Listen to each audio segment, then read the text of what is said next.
السلام عليكم ورحمة الله وبركاته. إن الحمد لله نحمده ونستعينه ونستغفره ونعوذ بالله من شرور أنفسنا ومن سيئات أعمالنا. من يهده الله فلا مضل له ومن يضلله فلا هادي له. أشهد أن لا إله إلا الله وحده لا شريك له وأشهد أن محمدا عبده ورسوله لا نبي بعده. اللهم صل وسلم على نبينا محمد وعلى آل محمد كما صليت على إبراهيم وعلى آل إبراهيم إنك حميد مجيد. وبارك على محمد وعلى آل محمد كما باركت على إبراهيم وعلى آل إبراهيم إنك حميد مجيد. اللهم لا سهل إلا ما جعلته سهلا وأنت تجعل الحزن إذا شئت سهلا. رب اشرح لي صدري ويسر لي أمري واحلل عقدة من لساني يفقه قولي. ربنا لا علم لنا إلا ما علمتنا إنك أنت العليم الحكيم. Tuan-tuan, puan-puan yang dirahmati oleh Allah Subhanahu wa taala. Alhamdulillah Rabbil Alamin. Pada kesempatan kali ini kita diberikan nikmat yang begitu agung, iaitu nikmat sihat, nikmat masa. Sehingga dengan nikmat yang telah diberikan dan dikurniakan oleh Allah Subhanahu wa taala kepada kita, kita dapat mempergunakannya dalam hal kebaikan, iaitu menuntut ilmu agama, mempelajari tentang nama-nama Allah Subhanahu wa taala yang terindah dan yang terbaik dan teragung. Pada kesempatan kali ini kita akan sambung pengajian kita insya-Allah taala, iaitu Al-Asmaul Husna. Kita akan sambung pada muka surat yang ke-21 ya. Yes, 21. Iaitu Al-Bari'u. Al-Bari'u yang Maha menciptakan, Maha mengadakan. Okey. Minggu lepas kita belajar apa? Al-Khaliq. Al-Khaliq ataupun Al-Khallaq. Al-Khaliqul Khallaq. Al-Khaliq ataupun Al-Khallaq. Apa maksud Al-Khaliq, Al-Khallaq? Maha mencipta, yang Maha menciptakan. Al-Bari menciptakan, mengadakan. Okey.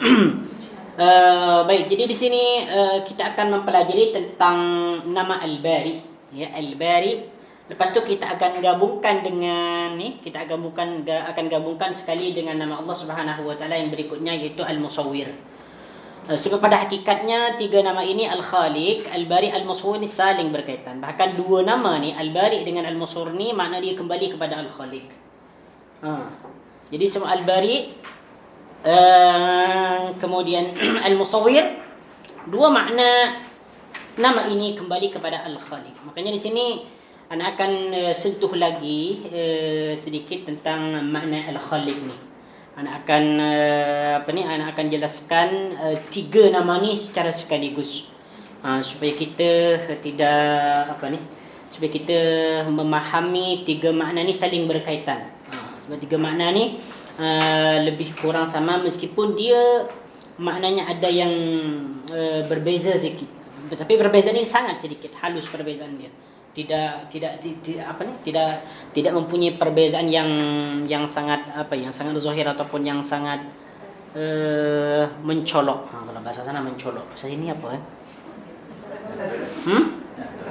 Bahasanya perbezaan yang nyata. Halus dia perbezaan dia. Bahkan kalau kita belajar tentang Al-Bari, Al-Musawwir, mesti kita mempelajari terlebih dulu Al-Khaliq. Kalau kita belajar tentang Al-Khaliq pun kita kena belajar Al-Bari, Al-Musawwir. Jadi secara umumnya tiga nama ni kan, secara umumnya dia berpusing ataupun berkisar di antara Al-Khaliq. Jadi Al-Khaliq ni secara umum, pencipta secara umum lah. Manakala Al-Bari dia lebih khusus daripada Al-Khaliq. Manakala Al-Musawwir lebih khusus lagi daripada Al-Bari. Jadi umum, khusus, lebih khusus. Tu dia.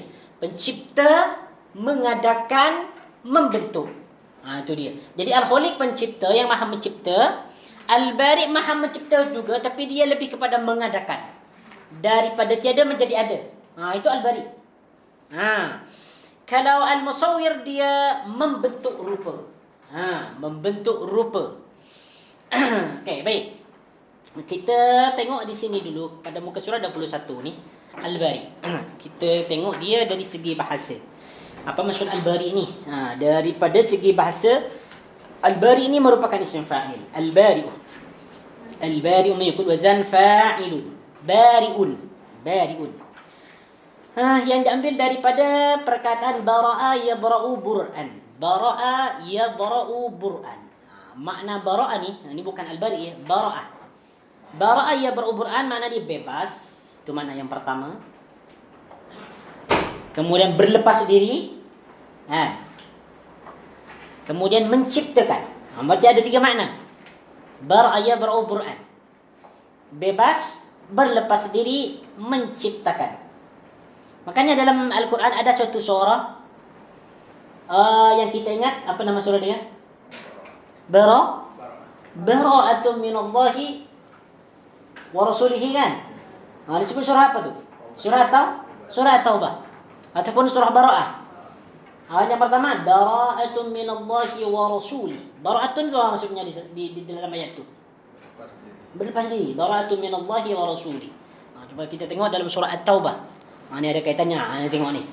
Ana terus buka, terus dia ada surah Taubah. Bara'atun minallahi wa rasulihi ila alladhina ahadtum minal musyrikin. Ini pernyataan pemutusan hubungan. Berlepas diri lah maksudnya. Pemutusan hubungan daripada Allah dan Rasulnya kepada orang-orang musyrik yang kamu telah mengadakan perjanjian dengan mereka. Jadi bara'ah ni maksudnya berlepas diri. Ini makna secara bahasa ya. Bukan makna Al-Bari itu sendiri, tak. Jadi bebas, berlepas diri ataupun menciptakan. Manakah makna yang berkaitan dengan Al-Bari ini? Makna yang ketiga, yaitu menciptakan ataupun mengadakan. Seperti perkataan bari al-maridu. Pesakit itu telah sembuh. Bari'a al-maridu. Berlepas diri pesakit itu. Maksudnya berlepas diri itu sembuh. Dah bebas, tak ada penyakit.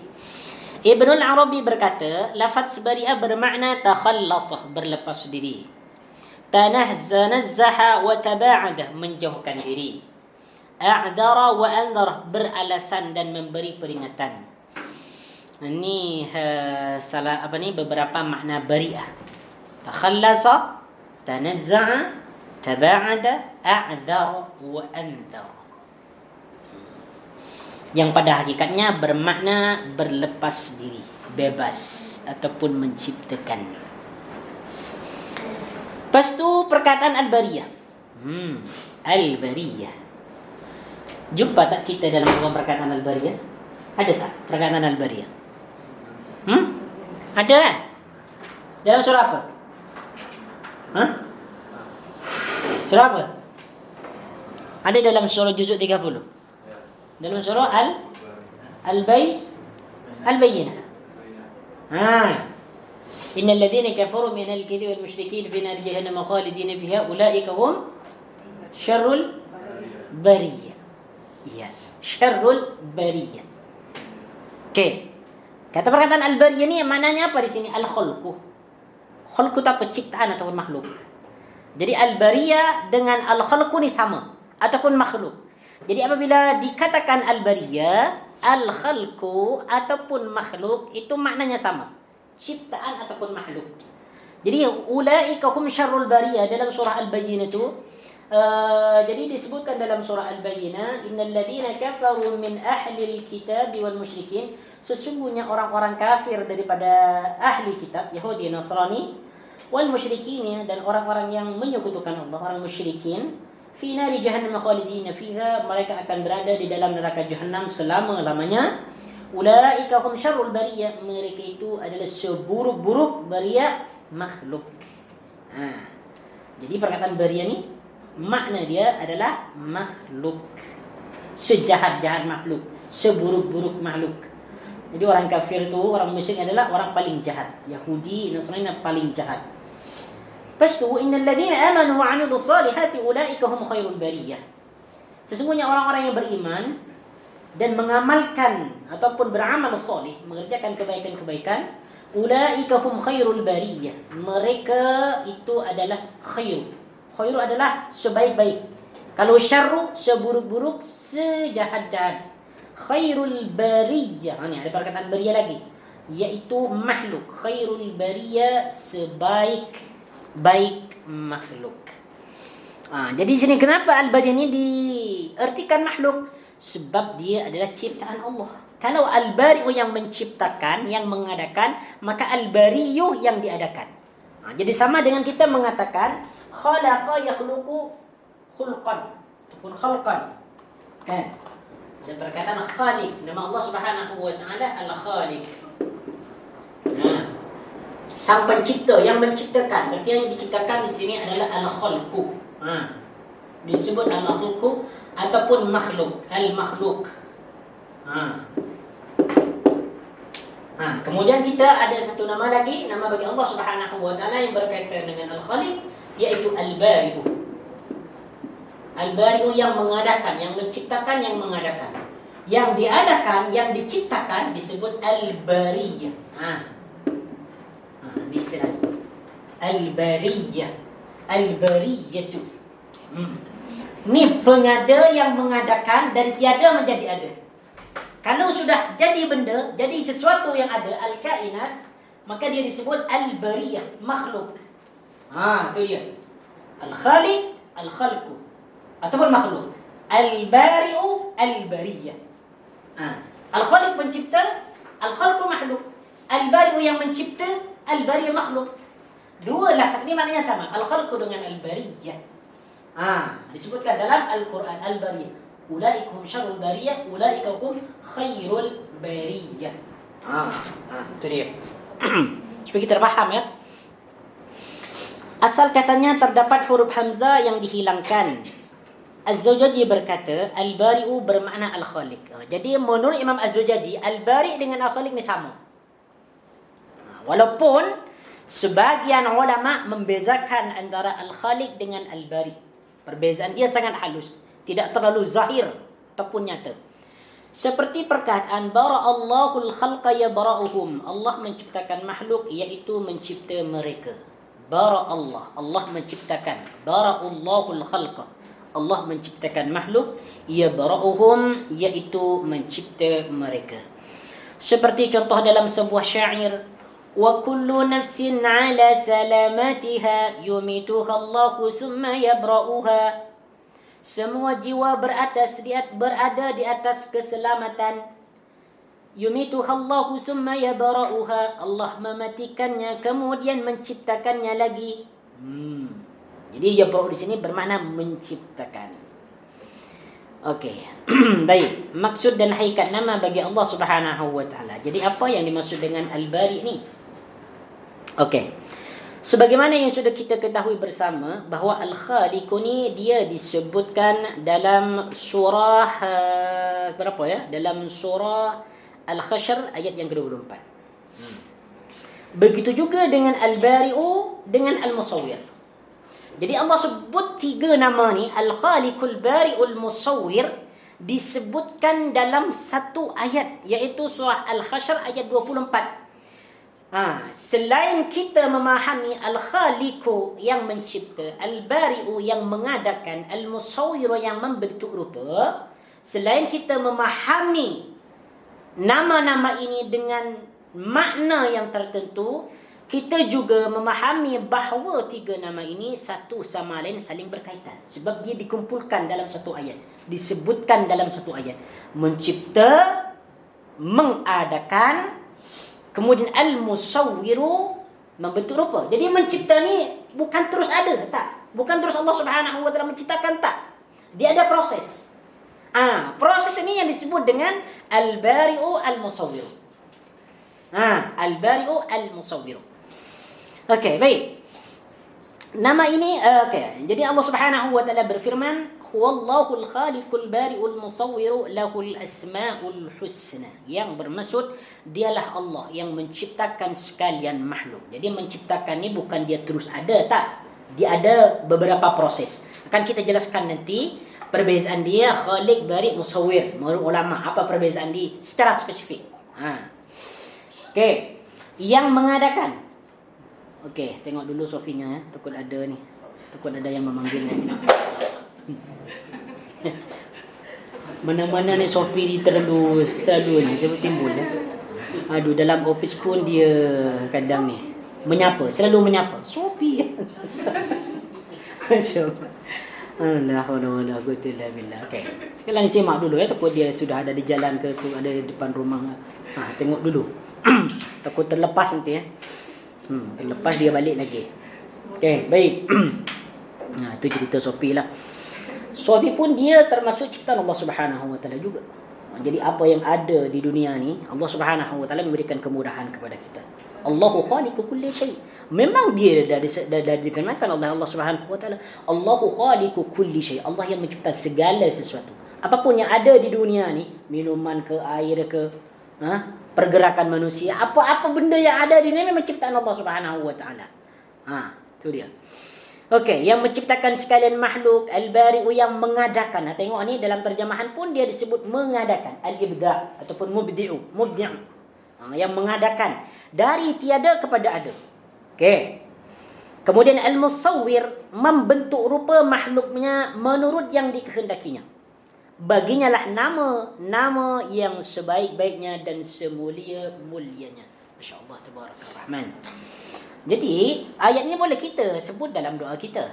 Ya, boleh kita sebut dalam doa kita meminta kepada Allah Subhanahu wa taala, Allahumma inni as'aluka bi annaka anni asyhadu annaka antallahu alladhi la ilaha illa antal ahad as-samad. Kemudian alladhi lam yalid wa lam yulad wa lam yakul lahu kufuwan ahad. Kalau ditambahkan boleh, al-khaliq, antal khaliq, antal bari, al-musawwir. Engkau yang menciptakan, engkau yang mengatur, engkau yang mengadakan, engkau yang membentuk. Minta kepada Allah Subhanahu wa taala, rayu Allah Subhanahu wa taala. Sebutkan dengan artinya. Kalau kita sebutkan dengan artinya, kita dalam doa tu tambah khusyuk. Kalau kita hanya sebut al-khaliq, al-bari, al-musawwir, kalau kita tidak betul-betul tahu artinya ni, macam kita kurang khusyuk. Jadi al-khaliq, engkau ni adalah pencipta ya Allah, pencipta segala sesuatu. Al-bari, engkau yang mengadakan aku dari tiada menjadi ada. Al-musawwir, engkau yang membentuk aku, membentuk rupa aku, membentuk mata aku, membentuk telinga aku macam ni. Lepas tu minta kepada Allah Subhanahu wa taala. Okey. Nama ini bermaksud dialah yang mencipta dan membuat. Menciptakan, membuat. Makanya yang saya sebutkan tadi, Al-Bari ini dia berkisar pada Al-Khaliq, mencipta, membuat. Maka tidak seorang pun yang boleh menamakan dan menyifatkan dirinya dengannya kecuali Allah yang tidak ada sekutu baginya. Okey, perhatikan ya. Okey, Al-Khaliq, Al-Bari, Al-Musawwir. Al-Khaliq ni boleh kita gunakan pada nama manusia, tak ada masalah. Tapi dalam menggunakan nama tu jangan dimaksudkan kepada yang Maha Mencipta, tak boleh. Tapi dia dimasukkan kepada yang menentukan sesuatu je. Bukan mencipta. Boleh, tak ada masalah. Seseorang bernama Khaliq ataupun Abdul Khaliq. Tapi Khaliq ni dia tak begitu dipakai kalau dekat sini. Kalau di kampung anak banyak orang yang bernama Khaliq. Khaliq. Sini macam mana tak pernah dengar Khaliq. Yang banyak mendengar Aiman. Apa lagi? Haziq. Apa Haziq? Haziq pun tak ada. Apa Haziq? Dan sebagainya lah. Banyak-banyak nama yang tidak dikenali dalam tanah Melayu. Asalkan dia bunyinya apa? Sedap. Jadi. Ramai orang panggil Aziz. Aziz. Yes, Aziz. Okey. Aziz. Boleh, tak ada masalah. Tapi jangan dia dengan syarat Al-Aziz tu jangan kita maknai dia sebagai yang maha apa? Al-Aziz apa makna Al-Aziz? Yang maha perkasa. Yang maha perkasa. No. Tapi dia lebih kepada yang maha yang agung. Orang yang mulia, Aziz. Tapi seeloknya jangan dia bagi nama Aziz tapi Abdul Aziz. Jadi sebelum Al-Aziz tu ada perkataan Abdun, hamba kepada Allah Subhanahu wa taala Al-Aziz. Macam tu. Okey. Baik, jadi untuk Al-Khaliq tak ada masalah. Tapi untuk Al-Bari tak boleh dijadikan kepada nama manusia. Untuk Al-Bari. Untuk Al-Bari ni sebab kenapa? Sebab Al-Bari ni, okey, saya jelaskan dulu di sini tiga-tiga perbezaan ni supaya dia nampak kepada kita. Kata Syekh Abdul Razak Al-Badri hafizahullah taala ketika menjelaskan tentang 3 nama ni. So, kalau kita tengok dalam buku Fiqh Asmaul Husna yang dikarang oleh Syekh Abdul Razak ni, beliau meletakkan 3 nama ni dalam satu topik. Al-Khaliq, Al-Bari, Al-Musawwir. Dia letakkan dalam satu pembahasan, satu topik. Al-Khaliq, Al-Bari, Al-Musawwir. Okey. Apa perbezaan yang sangat nampak kepada kita Al-Khaliq, Al-Bari'u, Al-Musawwir? Meskipun pada hakikatnya ni makna dia adalah mencipta semua, tapi ada makna secara spesifik. Okey. Kata Syekh Abdul Razak Al-Badr, ana tadi dah mencatat ya. Okey, Al-Khaliq ni bezanya dengan Al-Bari, dengan Al-Musawwir. Al-Khaliq ni lebih kepada apa ya? Saya tulis sini Al-Khaliq. Dia umum. Al-Khaliq ni lebih kepada menentukan. Taqdiru wujudil makhluk.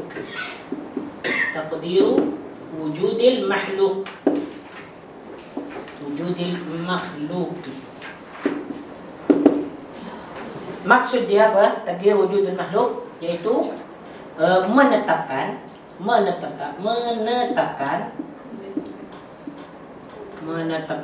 apa wujudul makhluk? Kewujudan makhluk. Kewujudan makhluk. Okey, kemudian yang kedua, Al-Bari. Al-Bari. Okey. Ibda'u syai'i. Kata beliau, ijaduhu min al-adam. Ini senang, nak faham. Ijaduhu. Siapa yang tahu apa maksudnya ijaduhu? Ijaduhu min al-adami. Mengadakan. Okey. Mengadakan daripada tiada. Wujud ada tiada. Okey. Jadi ijaduhu min al-adam, mengadakan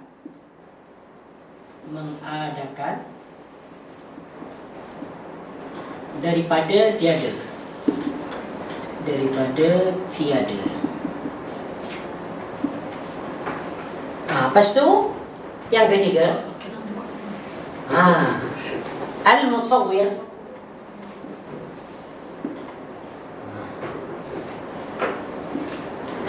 Al-Musawwir ja'alahu bis-surah. Ja'alahu bis-surati allati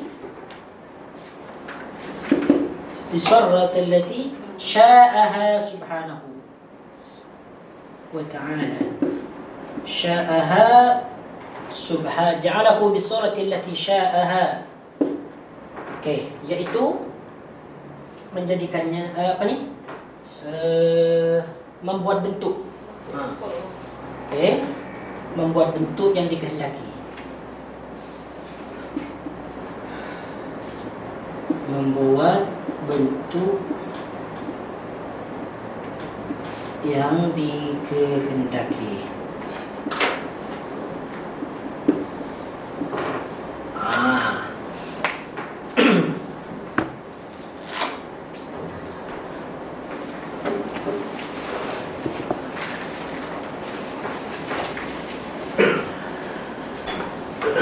Okey, supaya kita faham ya. Jadi untuk ni kita sekalikanlah 3 nama ni. Walaupun satu nama yang pertama ni sudah dibahas pada minggu depan. Jadi untuk minggu lepas. Untuk minggu depan Al-Musawwir ni kita tak perlu lagi membahas tentang ni sebab ini disekalikan. Okey, baik. Jadi di sini Al-Khaliq, Al-Bari, Al-Musawwir, perbezaannya di sini, perbezaan halus dia. Al-Khaliq ni kata Syekh Abdul Razak ataupun kata ulama sebelum tu, kata para ulama, ini memang ada perbezaan. Al-Khaliq taqdir wujudil makhluk, iaitu menentukan kewujudan makhluk. Menentukan kewujudan makhluk. Salah satu contohnya Allah Subhanahu wa taala mencipta manusia. Allah Subhanahu wa taala mencipta manusia ni tidak serta-merta ketika Allah cipta langsung ada manusia, tak. Tak. Tetapi ketika dia mencipta tu, dia mentakdirkan, menentukan apa yang Allah Subhanahu wa taala nak ciptakan kepada manusia tu. Jadi Allah Subhanahu wa taala menentukan kepalanya, menentukan kakinya, ukurannya, tingginya, ya, tingginya, besarnya, ditentukan semua. Jadi Al-Khaliq ini lebih kepada menentukan wujudnya makhluk. Macam kita nak buat rumah kan? Nak buat rumah. Nak buat rumah tak serta-merta kita rumah tu langsung ada tak. Tetapi kita mesti ada plan dulu kan? Kita nak buat ukuran dia macam mana? 6 kali 16 ke ataupun berapa ke? Kan? Kita nak mulakan dari mana? Nak mulakan dari atas dulu ke ataupun mulakan di pondasi dulu paling bawah? Kan? Ada plan. Jadi ini lebih pada takdir. Takdir tu menentukan. Menentukan. Bukan dia menciptakan langsung ada tak? Meskipun pada dalam ayat ini kun fayakun, Allah Subhanahu wa taala menciptakan dengan hanya mengatakan kun kan. Tapi sebelum kun tu Allah Subhanahu wa taala mentakdirkan dulu, menentukan dulu apa yang Allah Subhanahu wa taala ciptakan pada satu makhluk itu. Tu disebut Al-Khaliq. Jadi menentukan, lebih kepada menentukan wujudnya makhluk. Yang kedua Al-Bari ini, Al-Bari ini juga maknanya menciptakan. Tetapi dia lebih kepada mengadakan, iaitu ijaduhu minal adam. Mengadakan sesuatu makhluk itu, ini berujuk kepada makhluk. Mengadakan suatu makhluk itu minal adami, daripada ketiadaan. Mengadakan daripada ketiadaan. Asalnya makhluk tu tak ada. Asalnya manusia tu tak ada. Asalnya langit dan bumi itu tak ada. Asalnya bangunan tu tak ada. Tapi Allah Subhanahu wa taala adakan setelah dia menentukan ciptaan tu.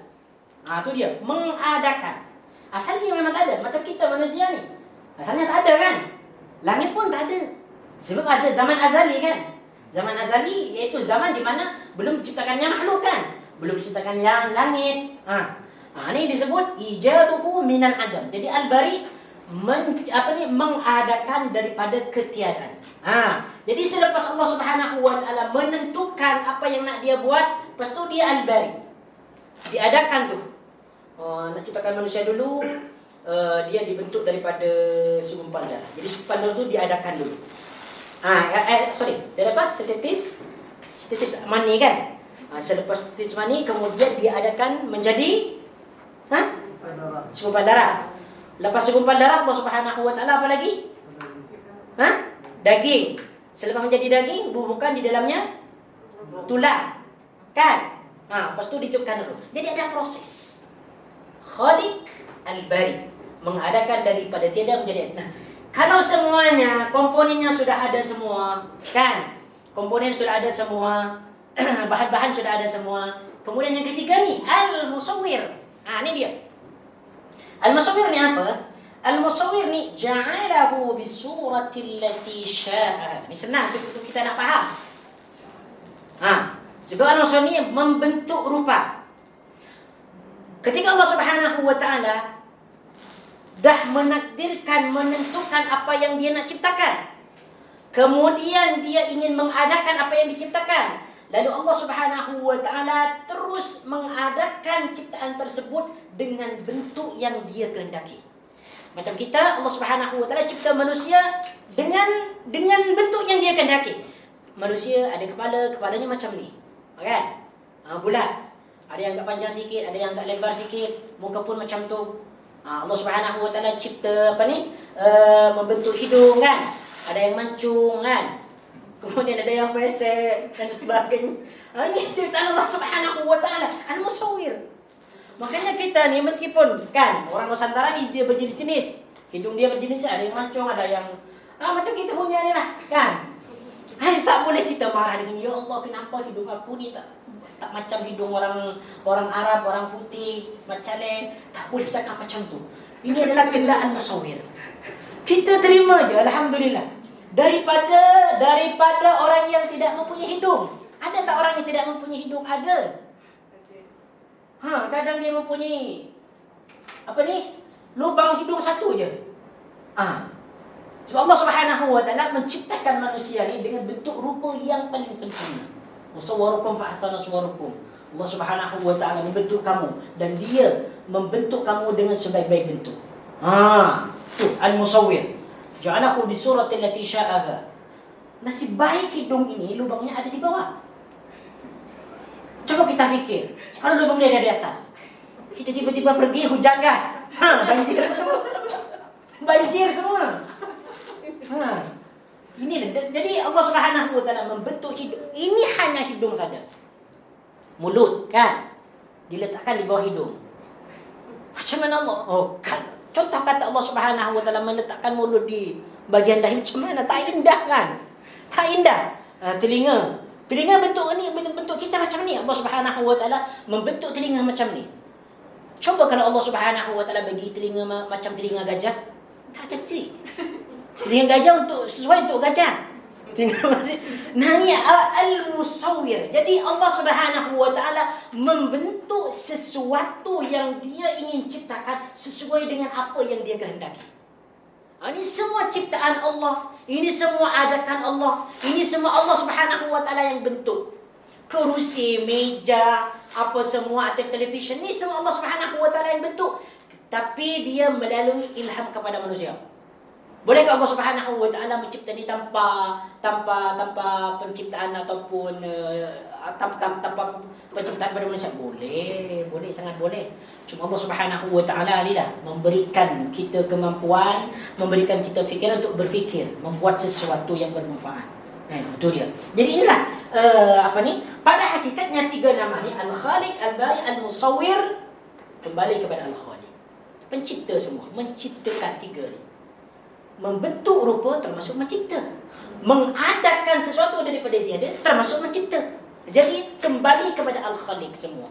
Al-Khaliq yang mencipta, Al-Bari mengadakan, Al-Musawwir yang membentuk rupa.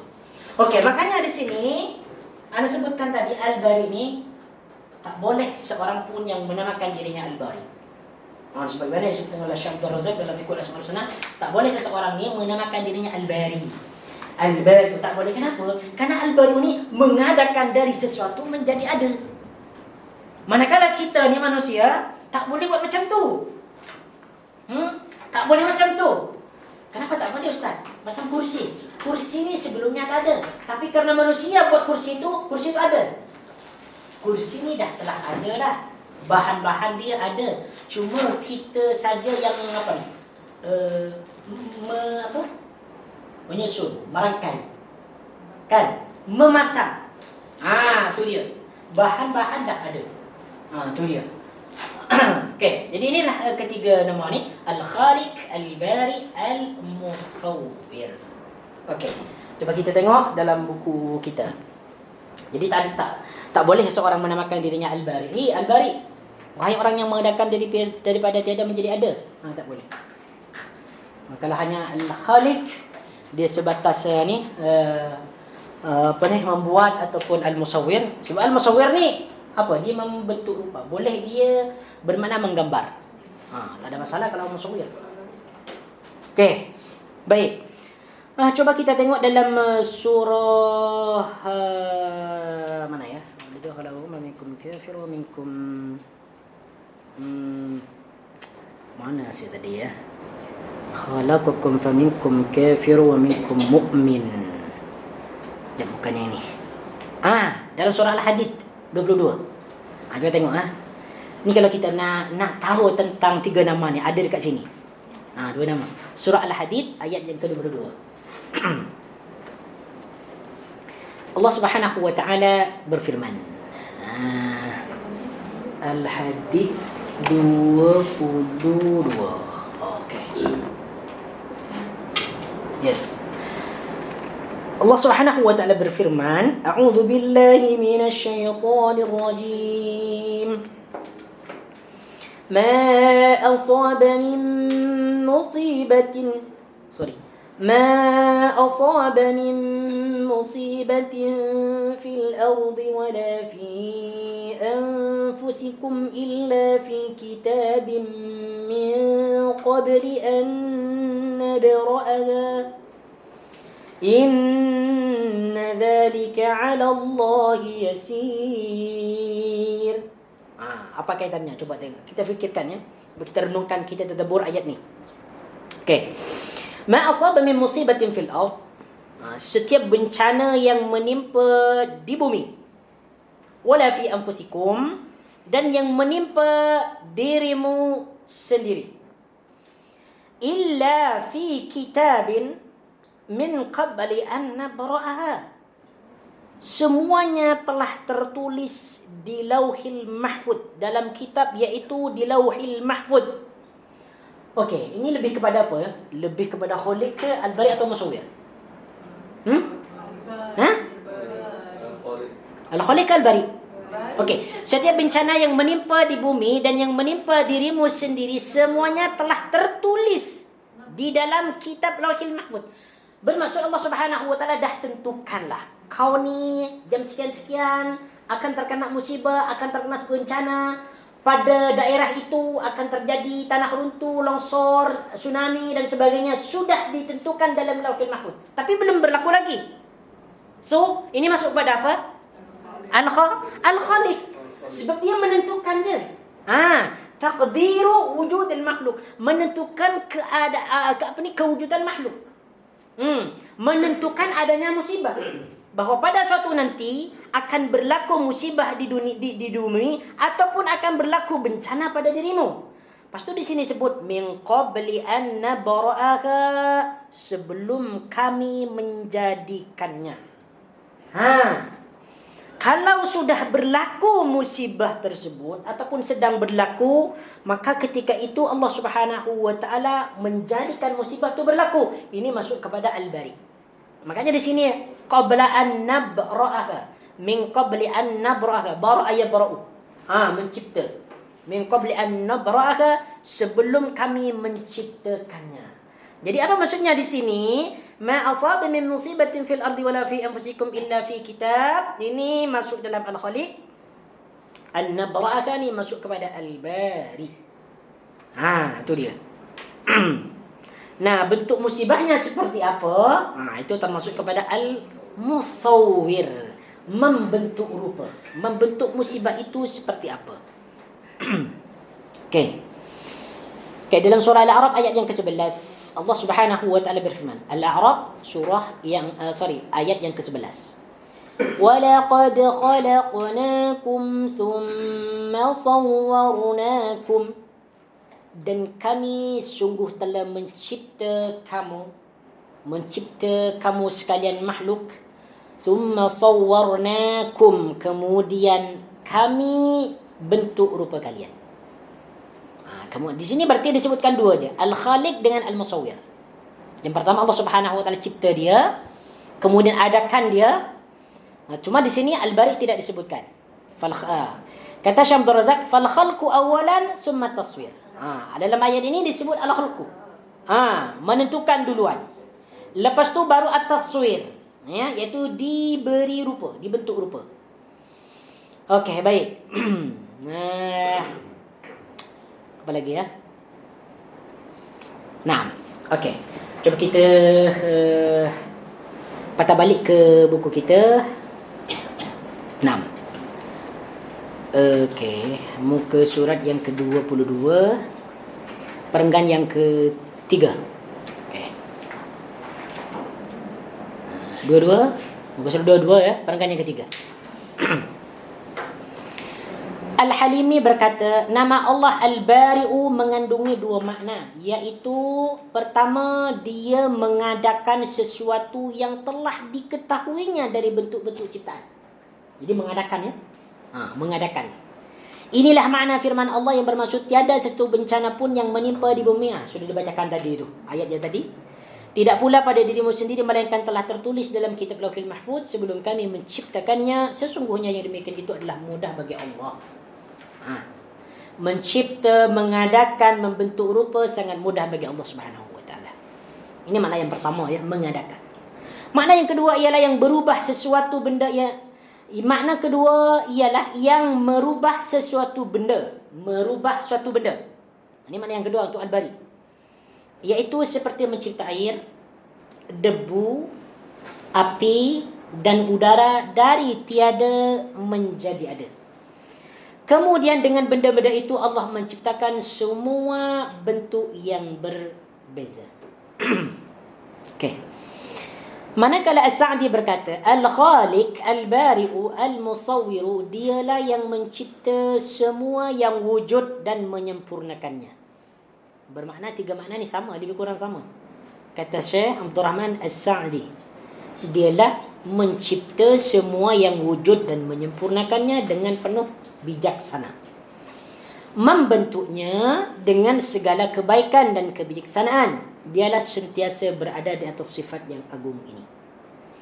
Dari beberapa penjelasan di atas dapat disimpulkan bahawa nama Allah Al-Bari'u mempunyai beberapa maksud. Yang pertama, Al-Bari'u adalah Al-Mujid Al-Mubdi', iaitu yang mencipta dan mengadakan. Maka kata Al-Bari'u sama dengan Al-Khaliq. Yang kedua, Al-Bari'u adalah yang memisahkan sebahagian ciptaan yang satu dari yang lain. Memisahkan sebahagian ciptaan yang satu daripada yang lain. Yang ketiga, Al-Bari'u menunjukkan bahawa Allah menciptakan manusia daripada tanah. Okey, ini 3 makna. Tengok dia, kalau nak tengok penjelasan ini boleh tengok dalam Syarhu Asma'il Husna yang ditulis oleh Imam Ar-Razi. Ni bagi yang faham Arab lah. Yang tak faham Arab cukup ni je, yang penting faham. Jangan terlalu ilmiah. Mana rujukan ustaz ni? Semacam tak percaya ni nak cari rujukan ni. Cari je ni lah. Syarah Asma'il Husna. Contoh kalau tak ada yang tak faham ni, tak percaya. Okey, baik. Saya bacakan kesan beriman kepada nama Al-Bari'u. Kita teruskan nanti kepada Al-Musawwir. Kita ambil sedikit dia tentang Al-Musawwir ni. Sebab dah dijelaskan di papan tu. Apa kesan keimanan setelah kita mempercayai beriman dengan nama satu ni, dengan Al-Bari ni? Ada kan dalam surah Al-Baqarah tu? Fatubu ila, dengar dalam surah Al-Baqarah tu. Fatubu ila bari'ikum fataba alaikum innahu huwat tawwabur rahim. Surah Al-Baqarah ayat yang ke-54. Ini nama Allah Subhanahu Wa Taala disebutkan di sini. Surah Al-Baqarah ayat yang ke-54. Allah berfirman, "Wa idz qala Musa liqaumihi ya qaumi innakum zalamtum anfusakum biittikhadikumul 'ijl." يا قوم إنكم ظلمتم أنفسكم باتخاذكم العجل فتوبوا إلى بارئكم فاقتلوا أنفسكم ذلكم خير لكم عند بارئكم فتاب عليكم إنه هو التواب الرحيم. Okey, mana di sini perkataan nama Allah di sini mana? Fatubu ila bari'ikum. Okey. Disebutkan berapa kali dalam ayat ini saja, disebutkan berapa kali? 2 kali ya. Fatubu ila bari'ikum, maka bertobatlah engkau ila bari'ikum. Okey. Kepada penciptamu. Di sini dia diterjemahkan pencipta, bari, ataupun yang mengadakanmu. Kepada penciptamu ataupun yang mengadakanmu. Dan bunuhlah dirimu. Macam mana ni Ustaz? Cara bertobat dengan membunuh diri. Ada penjelasan dia. Saya nak jelaskan kat sini. Tengok dalam tafsir. Dzalikum khairul lakum 'inda bari'ikum fataba 'alaikum. Itu lebih baik bagimu di sisi penciptamu, inda bari'ikum. Fataba 'alaikum, dia akan menerima taubatmu. Innahu huwat tawwabur rahim, sesungguhnya dia Maha menerima taubat lagi Maha penyayang. Ini Al-Bari ya. Ini nama Allah Subhanahu wa taala Al-Bari. Sebab Al-Bari ni dia kita macam kadang-kadang tak berjumpa, tak terlalu jumpa kita dalam Al-Quran Al-Bari. Bahkan kita macam tak begitu Sering mendengar, jarang untuk mendengar Al-Bari ni. Kalau Ar-Rahman, Ar-Rahim memang kita baca lah. Al-Khaliq pun kita sering mendengar. Tapi kalau Al-Bari itu macam kita tak dengar. Apa tu Al-Bari? Okey. Sebagai orang yang beriman semakin sedar bahawa kita adalah makhluk yang sangat lemah, ya, sangat lemah memang.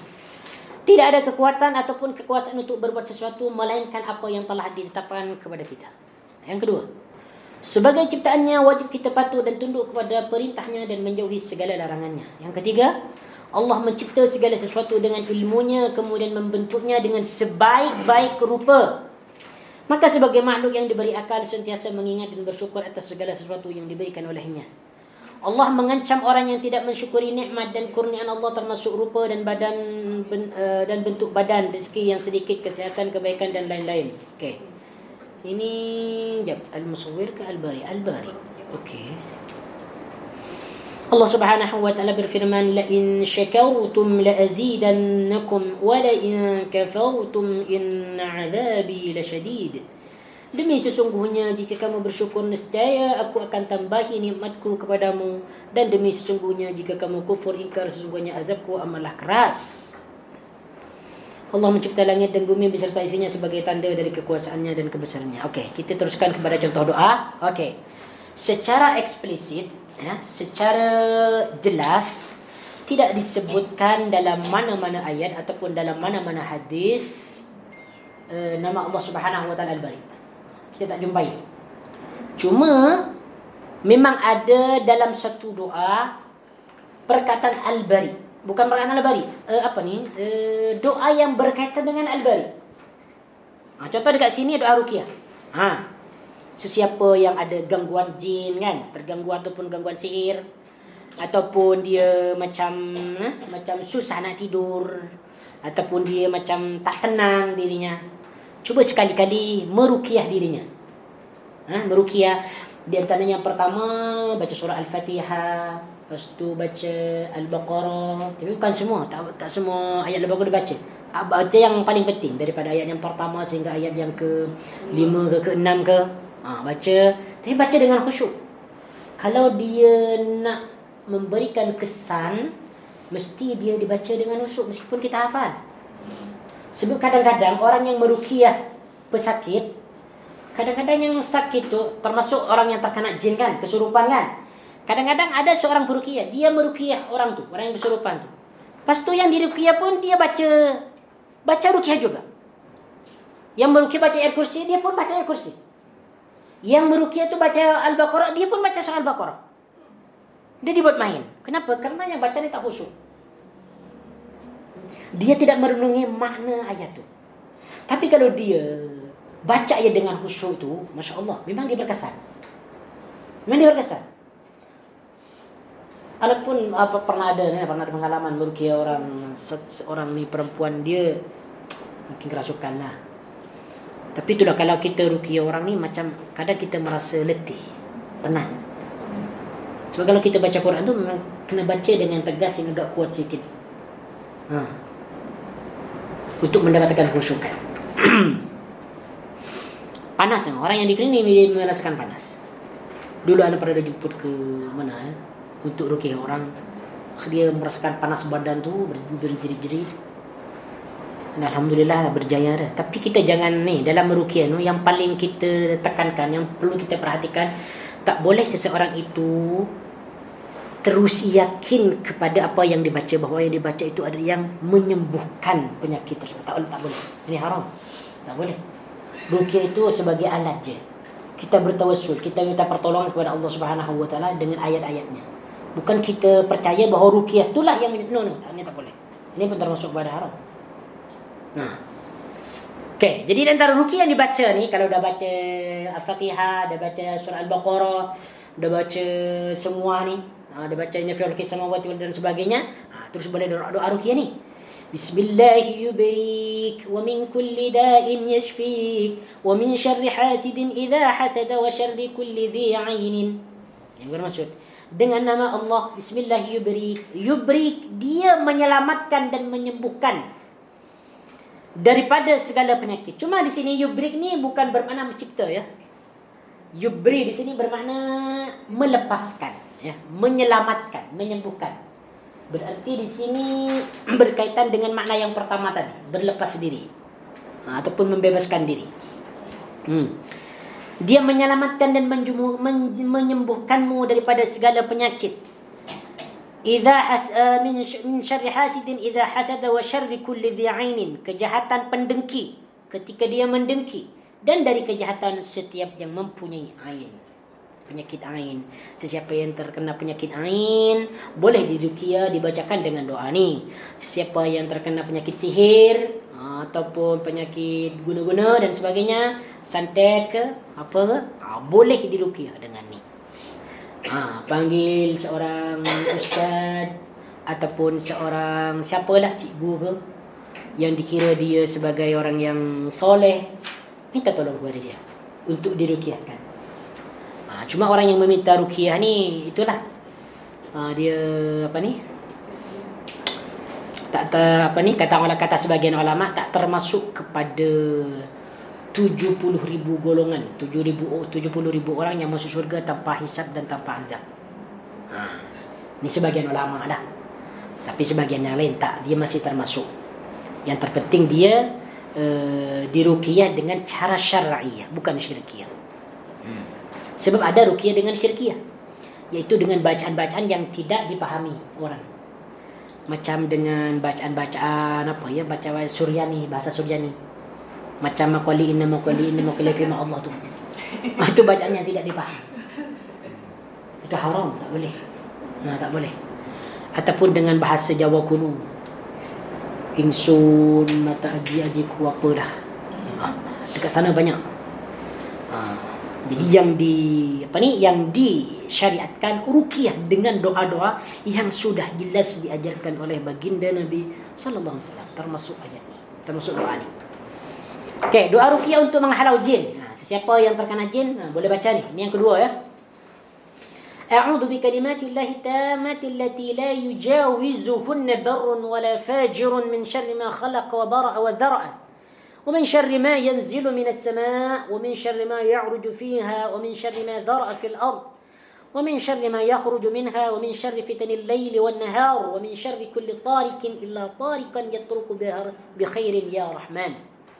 Yang bermaksud, aku berlindung dengan kalimah Allah yang maha sempurna, yang tidak dapat ditembusi oleh orang yang baik dan orang yang jahat, dari semua kejahatan makhluknya dan kejahatan yang turun dari langit dan yang naik kepadanya, dari kejahatan yang tumbuh pada bumi dan yang keluar daripadanya, dari kejahatan fitnah siang dan malam, dari kejahatan yang datang padaku pada waktu malam dan siang, kecuali yang datang membawa kebaikan, wahai yang maha pemurah.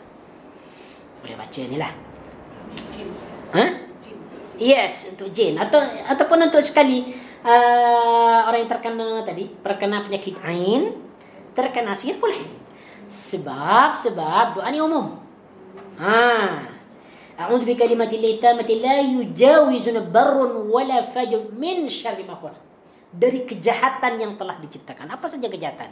Kejahatan jin, kejahatan makhluk, syaitan, kejahatan sihir dan sebagainya, termasuk dalam min syarri ma khalaq.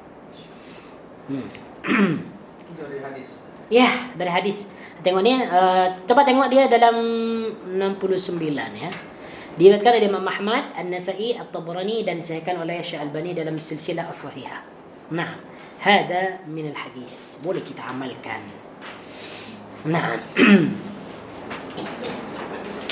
Tapi yang kedua ni, orang yang meruqyah ni mesti confident, ya. Mesti confident. Confident maksudnya tu, ketika dia meruqyah seseorang, dia mesti ada keyakinan dalam dirinya bahawa dia akan ditolong oleh Allah Subhanahu wa taala. Jangan baca ruqyah macam baca teks. Teks biasa macam baca bahasa pelajaran bahasa Melayu. Dibaca je. A'udzu bikalimatillahi tammati la yujawizuna wa la fajr min syarri ma khalaq wa bara wa dhar wa min syarri ma yanzilu. Diam je yang diruqyah ni. Apa yang dibaca oleh orang ni? Mungkin dia akan bertanya macam tu. Dia tengok je. Okey, sambung. Okey, nah, ada soalan tak sebelum kita sambung kepada Al-Musawwir? Al-Musawwir ni anak satu sikit lah. Lebih kurang sama aja. Nah, ada soalan tak sebelum kita sambung ni? Kalau tak ada soalan, kita sambung je. Muka surat 25. Al-Musawwir. Okey. Maksud dan hakikat yang kita dah tahu tentang Al-Musawwir ni. Cuma kita nak sentuh sikit dari segi bahasa. Al-Musawwir merupakan isim fa'il daripada perkataan sawwara yusawwiru fahuwa musawwir, yang bermaksud membentuk rupa. Membentuk rupa ataupun apa ni? Sawwara yusawwir. Kita nak foto orang tu. Take snap apa? Yalah, nak menggambar. Menggambar. Membentuk rupa ataupun menggambar. Maka Allah Al-Musawwir adalah yang membentuk rupa kemudian menciptakannya. Okey. Ibn al-Arabi berkata, ni boleh baca sendiri ya. Okey. Dalil Al-Musawwir ni sama dalilnya disebutkan dalam Al-Hashr tadi, ayat yang ke-24, ni sama ya dengan di atas tu. Wallahul khaliqul bari'ul musawwiru lahul asmaul husna. Muka surat 25 ni tengok perenggan yang paling bawah sekali tu. Ibnul Asir berkata, Al-Musawwir bagi Allah iaitu dialah yang membentuk semua ciptaan yang ada kemudian mengaturnya dengan baik. Allah memberikan bentuk yang khusus kepada setiap yang dicipta dan membezakan dari yang lainnya. Di antara contohnya adalah dia menjadikan bentuk langit yang begitu indah tanpa tiang, menghiasinya dengan bulan dan bintang dan matahari. Ini dan dihilangkan ya. Menghiasinya dengan bulan, bintang dan matahari. Dan itu dihilangkan. Dan yang pertama tu. Bulan, bintang dan matahari yang menyinari bumi dengan terang. Dia mencipta bumi sebagai hamparan dengan berlapis-lapis dengan tanah dan batu, ada lautan, sungai, tumbuhan dan sebagainya. Masya Allah. Macam mana Allah Subhanahu Wa Taala membentuk bumi ini dilapisi dengan tanah, batu, ada air, Masya Allah, Tabarakar Rahman. La hawla wa la quwwata illa billah. Dia mencipta manusia dengan rupa yang paling sempurna di antara makhluk lainnya, memberikan akal untuk berfikir, menjadikan telinga untuk mendengar, mata untuk melihat, mulut untuk bercakap, kaki untuk berjalan. Semua itu Allah ciptakan dalam sebaik-baik bentuk daripada makhluknya yang lain. Menerusi firman Allah Subhanahu wa taala, khalaqas samawati wal arda bil haqqi wa sawwarakum fa ahsana suwarakum wa ilaihil masir. Dia menciptakan langit dan bumi dengan cara yang sungguh layak dan berkhidmat. Dan dia menentukan bentuk rupa kamu serta memperelokkan rupa kamu, dan kepadanya lah tempat kembali. Okey, baik. Kita tengok dalam perenggan yang terakhir ke surah 26 yang paling akhir tu. Paling bawah sekali. Perenggan yang paling bawah, Ibnu Katsir berkata dalam menafsirkan firman Allah, dialah yang menciptakan, yang mengadakan, yang membentuk rupa. Apa tafsiran Ibnu Katsir ni? Apabila dia berkehendak terhadap sesuatu, maka dia hanya mengatakan jadilah, maka ia pastilah akan terjadi dengan sifat dan bentuk yang dikehendaki. Jadi ketika Allah Subhanahu Wa Taala mengatakan kun, dia bentuk, ukuran, sifat itu dah ada. Bukan Allah Subhanahu Wa Taala terus ciptakan kun terus ada, tanpa aturan, tanpa dibentuk sebelumnya, tanpa pengaturan dan sebagainya, tak. Tetapi sebelum Allah Subhanahu Wa Taala menjadikan itu dengan mengatakan kun fayakun, maka sifat dia sudah ada, bentuk dia sudah ada dan sebagainya.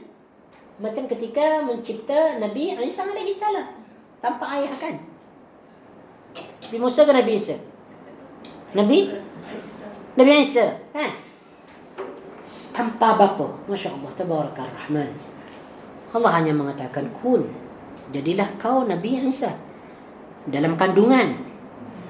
Padahal secara fikiran, secara akal, kalau seseorang tidak pernah disentuh oleh seorang lelaki, seorang perempuan tidak pernah disentuh oleh seorang lelaki, dia tidak akan pernah mengandung, tidak akan pernah hamil. Tetapi Allah Subhanahu Wa Taala dengan kekuasaannya hanya mengatakan kun, mengandunglah kamu Maryam, maka Maryam pun mengandung Nabi Isa alaihissalam. Tentunya dengan beberapa proses lah, dengan sifat dan bentuknya sebelum menjadikannya. Untuk itu dia berkata al-musawwir dialah yang membuat sesuatu yang dikehendaki adanya dengan sifat yang dikehendaki adanya dengan sifat yang dikehendaki. Okey, baik. Ini tak perlu panjang lah. Kesan beriman kepada nama Allah Al-Musawwir. Apa kesan dia setelah kita beriman bahawa Al-Musawwir ni nama Allah Subhanahu wa taala yang agung. Al-Musawwir, yang membentuk rupa. Banyak kesan keimanan ni yang boleh kita ambil, yang boleh kita perolehi daripada nama ni. Yang pertama, Allah adalah sebaik-baik yang membentuk ciptaan. Wajib bagi seorang mukmin memuliakan semua ciptaan Allah dan tidak mencaci atas keburukan bentuknya kerana semua itu atas kehendak Allah. Sesiapa yang mencipta keburukan makhluknya, berarti dia telah Sesiapa yang mencaci suatu makhluk ataupun ciptaan Allah, berarti dia telah mencaci, memburukkan ciptaan Allah. Kau ni buta, kau ni tak ada rambut, kau ni hidungnya pesek dan sebagainya. Ini mencaci ciptaan Allah Subhanahu wa taala. Kau ni adalah cacat, tak sesuai dengan aku. Kau ni adalah orang bodoh. Kau ni, tengok wajah kau ni, buruk sekali. Ini mencaci ciptaan Allah Subhanahu wa taala, haram. Mencaci, tak boleh. Jadi kita mesti hormat terhadap ciptaan Allah Subhanahu wa taala. Yang kedua, sesungguhnya Allah Subhanahu wa taala tidak memandang kepada bentuk dan rupa manusia, melainkan melihat kepada hati serta perbuatan mereka. Meskipun rupa kita cantik, bagus, masya-Allah, tabarakar rahman, tak boleh kita sombong, tak boleh kita melagak. Karena Allah Subhanahu wa taala tidak memandang kepada bentuk rupa kita yang cantik, yang elok, yang bagus, tetapi Allah Subhanahu wa taala melihat kepada hati dan perbuatan kita. Sebagaimana disebutkan dalam hadis, dan hadis ini sering kita dengar di masjid-masjid, di surau-surau, di tempat-tempat kajian. Baginda Nabi berkata daripada Abi Hurairah, "Innallaha la yanzuru ila ajsamikum wala ila suwarikum, walakin yanzuru ila qulubikum wa a'malikum." Sesungguhnya Allah tidak melihat kepada jasad dan bentuk tubuh kamu. Tidak melihat kepada wajahmu yang tampan, yang comel. Tidak melihat kepada wajahmu yang cantik, tebal dengan bedak, celak dan sebagainya. Tak. Ini saya bukan ini semualah semua. Tak. Sekali-kali Allah Subhanahu wa taala tidak memandang demikian. Jadi sama ada yang baik, sama ada tubuhnya yang baik ataupun kurang baik, semuanya dianggap sama oleh Allah Subhanahu wa taala. Cuma berkaitan dengan hati dan perbuatan yang lain. Sesiapa yang hatinya cantik, bersih, beriman kepada Allah Subhanahu wa taala, selalu husnuzan, bersangka baik kepada orang lain, beriman kepada Allah Subhanahu wa taala dalam hatinya, dalam perbuatannya, dalam lisannya, beriman kepada Allah Subhanahu wa taala. Pastu amalannya sentiasa baik. Dia gemar bersedekah, gemar pergi ke masjid, gemar berinfak, gemar membasahkan lisannya dengan kalimah-kalimah yang baik, membaca tauhid, membaca tasbih, istighfar. Itulah yang dipandang oleh Allah Subhanahu wa taala. Itulah yang dikira oleh Allah Subhanahu wa taala. Itulah yang dicintai oleh Allah Subhanahu wa taala. Makanya Allah Subhanahu wa taala berfirman dalam ayat yang lain, Inna akramakum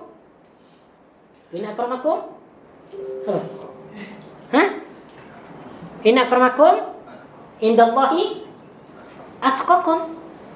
Inna akramakum. Ini sering diucapkan oleh Ustaz ini. Inna akramakum indallahi atqakum. Tapi kita tidak ingat-ingat, tidak hafal-hafal. Ya Allah, astagfirullahaladzim. Yes. Ayat yang keberapa? Inna akramakum indallahi atqakum. Ini dalam surah apa ya? Inna akramakum. Ustaz pun dah lupa surah berapa ni. Inna akramakum ya ayyuhan nas, dalam surah Al-Hujurat ayat yang ke-13. Yes, Al-Hujurat ayat yang ke-13. Allah mengatakan di sini, ya ayyuhan nas inna khalaqnakum min dzakarin wa unsa. Tengok di sini, ya ayyuhan nas, wahai manusia, inna khalaqnakum, aku cipta kamu semua, min dzakarin wa unsa, ada lelaki, ada perempuan. وَجَعَلْنَاكُمْ شُعُوبًا وَقَبَائِلَ لِتَعَارَفُوا, dan aku ciptakan kalian syu'uban. Syu'ub dia apa? Syu'uban ni Dia berkabilah-kabilah, berjenis-jenis, qabail dan berkabilah-kabilah lah, berapa ni? Macam mana nak sebut dalam bahasa Melayu? Bersuku-suku. Yes, bersuku-suku. Lita'arafu, supaya saling mengenal satu sama lain. Jadi pada penciptaannya, lelaki dan perempuan ni ada yang baik, ada yang bagus, ada yang cantik, ada yang jelek, ada yang buruk. Tetapi semua itu tidak termasuk dalam penilaian Allah.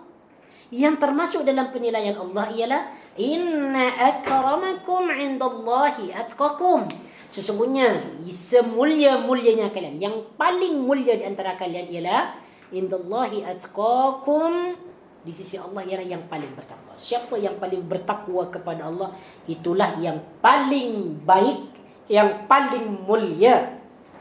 Meskipun dia orang miskin ke, badan dia tak sempurna ke, tetapi takwa dia sangat cantik, sangat tinggi, dialah yang terbaik di sisi Allah Subhanahu wa taala. Baik, kita sambung. Mana tadi? Yang ketiga, Allah melaknat orang yang mengubah bentuk ciptaan Allah seperti mengubah sebahagian anggota tubuh manusia. Tak boleh, haram. Sebagaimana disebutkan dalam hadis yang diriwayatkan oleh Abdullah ibn Mas'ud, dia berkata, la'anallahu al-washimat wal mutashimat wal mutanammisat wal mutafallijat lil husnil mughayyirati khalqallah. Allah melaknat wanita yang membuat tattoo. Ini bukan hanya wanita, lelaki pun sama, kena laknat. Waliyadzubillahi ta'ala. Apatah lagi perempuan lah. Lepas tu membuat tattoo ya. Lepas tu diminta ditattoo pula. Waliyadzubillahi ta'ala. Na'udzubillahi min dzalik. Kena jauhkan daripada benda-benda ni. Kalau dia terlanjur ataupun dia dahulunya orang kafir ke, dia cukup bertaubat kepada Allah Subhanahu wa taala. Lepas tu mencabut alis ya. Wal mutanammisati, mencabut alis. Alis dia dicabut. Karena tak cantik, tebal sangat. Tapi macam mana kalau alis tu ni Ustaz? Dia macam tebal kan? Lepas tu dia kikis-kikis sedikit supaya dia lurus. Ini pun tak boleh. Tak boleh. Itu apa yang ada pada wajah engkau tu, itu dia ciptaan Allah. Dia lah bagi. Aku ciptakan kau macam ni ya. Macam ni. Alisnya dia macam ni. Tak payah dicukur, dipotong sedikit supaya rapi. No, tak mau. Ini termasuk haram. Ini termasuk kepada laknat. Waliyadzubillahi ta'ala. Nah. Braces tu pun tak boleh. Pakai braces yang untuk itu. Yang wallahu ta'ala alam kalau yang tu. Tapi coba kita tengok ni. Wal mutafallijati lil husni al mughayyirati khalqallah.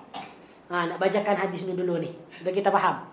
Dan memperbaiki susunan giginya untuk mempercantik diri. Apa maksudnya ni?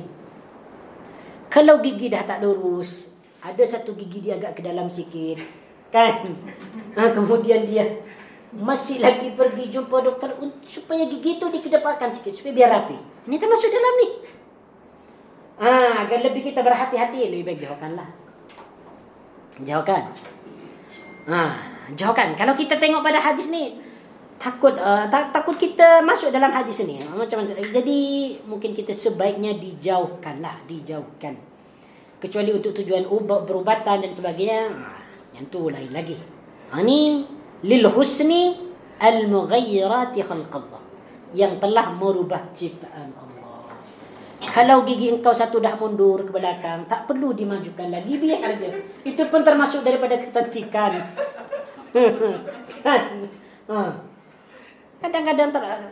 Kadang-kadang gigi terlebih ni kadang-kadang dia membawa kepada kecantikan. Kadang lah. Ini menurut anda tak tahu menurut antum.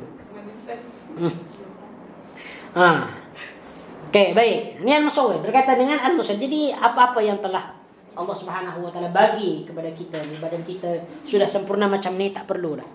Tak perlu diukir-ukir, dikurang ini, kurang itu, kurang apa, kurang masin, kurang manis, kurang apa, tak perlu. Kalau pakai hiasan-hiasan itu tak ada masalah. Ini yang dimaksud adalah merubah. Itu merubah. Nah, ada wallahu taala alam. Contoh doa ni boleh baca sendiri ni berkaitan dengan ni. Boleh baca sendiri. Ada soalan tak berkaitan dengan ni? Nah. sebelum kita tutup? Nah, sekiranya tak ada soalan ya. Baik, kalau tak ada soalan macam biasa kita ada tazkirah. Sesiapa yang ada ni, ada keperluan boleh bersuai lah, boleh keluar dulu lah. Bagi sesiapa yang mendengar boleh duduk dulu dekat sini. Baik, subhanakallahumma wa bihamdika asyhadu an la ilaha illa anta astaghfiruka wa atubu ilaik. Wa sallallahu ala nabiyyina Muhammad wa ala alihi wa sahbihi wa baraka wa sallama tasliman katsira. Walhamdulillahi rabbil alamin. Assalamualaikum warahmatullahi wabarakatuh.